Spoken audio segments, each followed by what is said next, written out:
I love it. And that's what it's about because we're in football season, okay? Are things going the way we hoped for the 49ers? They're not. Um, we got to make some adjustments for sure, but that's all right because this is where we are. And the 49ers are sitting in a very fortuitous position. I'll use that big word. Love it. Um, SAT word, guys. there we go. Because Fortuitous. even though they haven't handled business, they have a losing record. Man, they're right on the outskirts of what it takes to get into the playoffs, the dance, and then we can see the magic happen. So, the question that we're going to continue to ask today, and get your questions in, go ahead and tag us. We got Clayton, the man behind the scenes. He's getting the work done. Um, the question we're asking today, what should they do now? What should the 49ers do now? We know what they are. We've seen 7 games. And so Wayne, my question to you to start this show out is, Hmm. what is your summary? You're a past educator. If Okay. you had to have a parent teacher conference meeting with the 49ers and you had to give an assessment on what the Niners are good at and the things they got to fix, how was that conversation with the 49ers parent? Like, what are the things that stand out to you most? Let's start positive. You always got to start positive. Well, What are so some good things? you start with the positive and you say, "Hey, Mr. and Mrs. Such and such, your child is a wonderful student and they have lots and lots of potential, and I can see them doing this and doing that. But here's some key things that I think that we can work on together as a teacher and as a parent. We can co-educate with your child or with your player, and we got to find a way to figure this stuff out. Like, you know what I'm saying? And it has to be that." Okay. With the 49ers, they're not going to get parents involved, but I will say this. There are a lot of positives. Because you have to see that there's a trajectory and there's something going up. The 49ers find a way to always, what's that saying? I take 2 steps forward, One step back. whatever it is, or 1 step forward, 2 steps Yeah. back. I think that's what it is. 1 step forward, 2 steps back.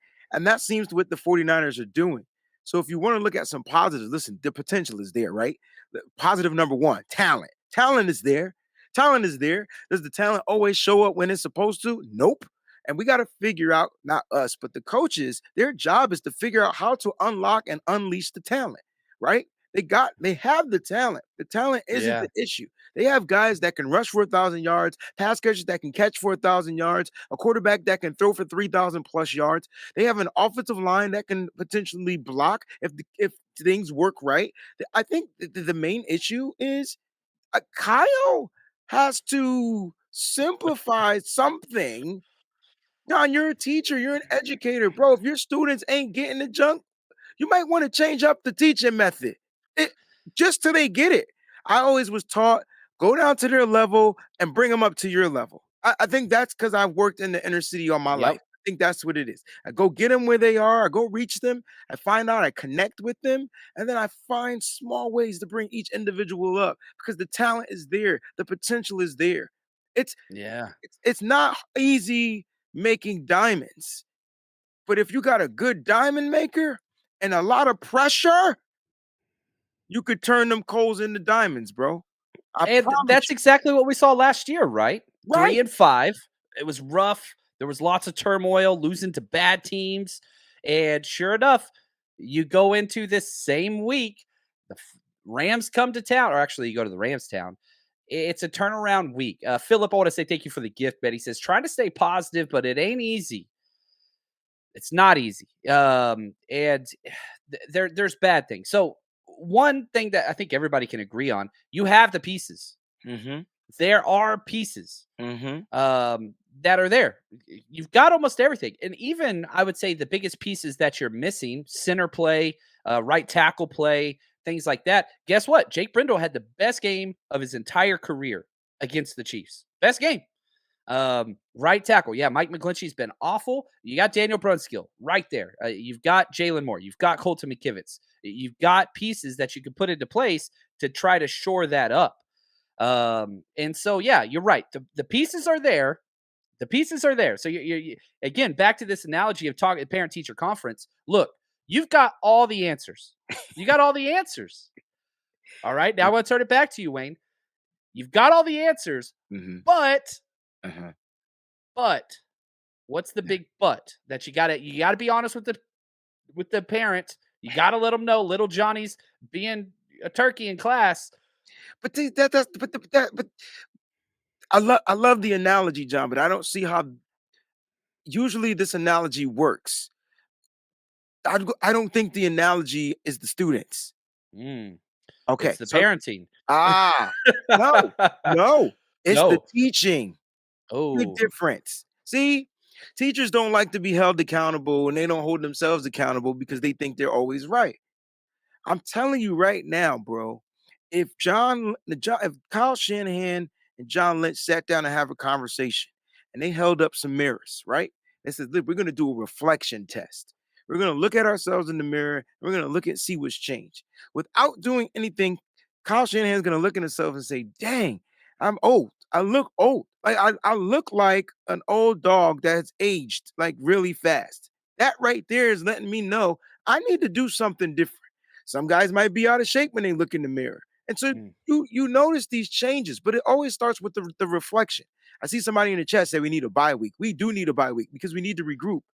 But again, there's a lot of good out there. So I'm not blaming necessarily just the students because the students do have to execute. The players have to execute, right? right. Because there are plays that are being called, but they're not being executed consistently. And so that takes the teaching to say, hey, man, sometimes you get 1 + 1 right. Sometimes your child gets it right, but then sometimes he just gets it wrong. I don't know if he's I like there's no distractions. I'm keeping it. I don't know. I want to figure out how we're going to get him to do it consistently. And that's the issue I think with our 49ers. They got to figure out how do we get consistent. You see Brandon Ayuk says, "Man, there's way too much talent on this team for us to only be putting up 23 points."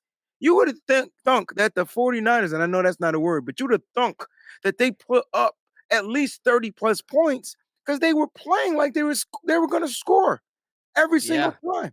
John, you told me not to watch the game again. I was going to get mad.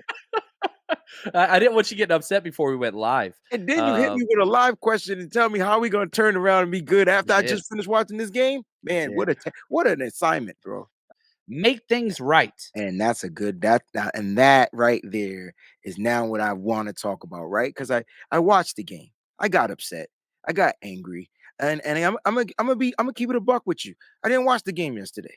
I was just looking at the TV, but I literally wasn't watching the game. I was in such distraught that I couldn't really tune in. But I will say this. Here's the good, because you asked me about the good. The good is the 49ers, we know they can run a script. They can run it. It's ran. It's tight. It's zero penalties, and it's usually going to end in points. I don't know if it's 3 points or 7 points, Yeah. but it's going to end in points. We need them to be 7 points. When you're playing a team like the Chiefs, 3 points it needs to be 7. Now, the 49ers, the good news is they went up 10-0, right? And then stuff started happening. Injuries on defense getting caught, penalties, things like that. And you knew at that moment that it was about to be Patrick Mahomes' time. Like you knew it. Even after the interception, we got the ball, you knew it was going to be his time. And so the 49ers just still have to figure out ways how to adjust on the fly. And that's not easy to do, but they have to figure it out because you asked me what do they need to do next? They need to learn how to adjust on the fly. Here's my question to you, John. We were running the ball successfully. Yeah. We had 3 running backs in rotation. And it was dope because they were all CMC, JWJ, and TDP. I like the initials. Ooh. I was getting ready to say that the initials Yeah. were perfect, you know? Dyslexic John Chapman has a problem with that, but it made sense. It came through. I heard it. I felt it. It worked. I just But it had to was unscramble a little bit. but the running was working, It right? was. And then we stopped. Did we get cute? Did we try to play keep up? No, you don't gotta do that. The key to that victory, John, was keeping Patrick Mahomes on the sideline because you knew every single time he got the ball, he was going to either get that ball in the scoring position. And then again, you get beat with your own medicine. Couple of jet sweeps for touchdowns. Like I'm like, dude, where's that stuff? Yeah. We didn't run a jet sweep to save our life. I don't know where that went. The 49ers Rush Podcast.